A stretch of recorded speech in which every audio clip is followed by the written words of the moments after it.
ብዙዎቻችሁ ማለት ነው የኢትዮጵያውን አይሾ ስፒድ ለምን እንግሊዘኛ አልቻለም ወደዛ ሄድ በቃ ስታብጠለጥሉት ነበርና ማለት ነው።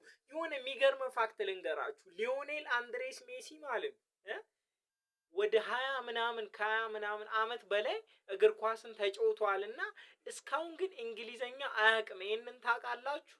እንግሊዘኛ አያውቅም ሊዮኔል አንድሬስ ሜሲ። እንግዲህ አስቡ ስፔን ውስጥ ተጫውቷል። እሺ አርጀንቲና እና ስፔን ስፓኒሽ ያወራሉ እንበል። እሺ ፈረንሳይ ሄዷል ኢቭን ማለት ነው። አሁን ደግሞ አሜሪካ ነው የሚገኘው። ስቲል ነው ግን እንግሊዘኛ አያወራም።